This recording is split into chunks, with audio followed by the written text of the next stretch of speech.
Banner of War is busted.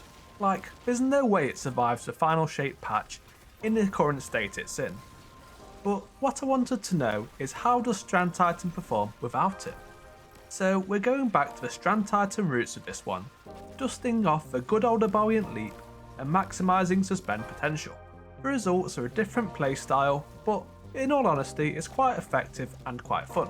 It's much more weapon focused and offers a bit more variety because of that.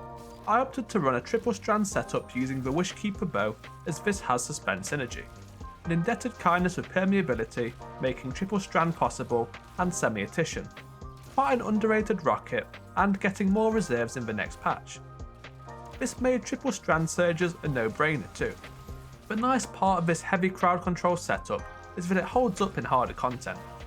GM Nightfalls are handled well, as well as other solo activities like Master Sectors. The trick is looping suspend options made possible by the fragment Thread of Mind. This one returns class ability energy on defeating suspended targets, and targets are suspended by using a class ability.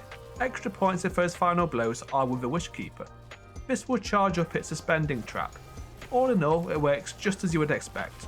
Be sure to use the Rally Barricade as it has a shorter cooldown and will be more suited to the role regardless.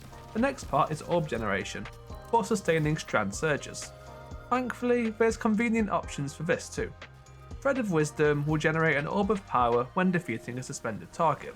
Reaper will generate an orb after using a class ability. And Strand Siphon will work on generating an Orb of Power with any of the weapons. Essentially, you will never be short of these. Be sure to also use Thread of Warding to provide Woven Mail on Orb Pickup, which should cover the survivability side. The grenade option I was quite torn. Shackle Grenade seems to be the obvious choice, right? And while it fits, it's a little bit overkill, and the mobility of Grapple was still appreciated, but Shackle could be used in a pinch if you don't have class ability off cooldown. Essentially, just go with what you want here.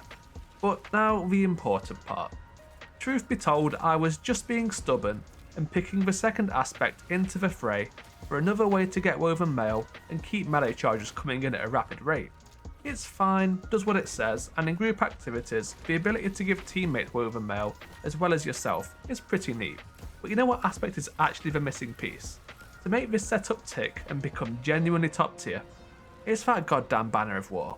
The only thing missing from this build is health regen. Sure, you could swap a Surge for better already, but weapon damage is one of the key draws. Banner being activated from a single melee kill, then being able to last an entire activity afterwards by kills from any source. That's the good stuff right there. This is not a Banner of War build, but a build which is much better from using parts of Banner of War's effects. You really just can't escape this aspect, even though the melee damage doesn't really matter here. Overall, does this setup still work though? It definitely does. It's not better than the Banner of War full send with Synthoceps or Worm Gods, but it's a good backup option when the day of the nerf arrives. It also provides a different playstyle for those just looking for something different. Nothing wrong with trying out non-hard meta options every once in a while. Thank you for watching.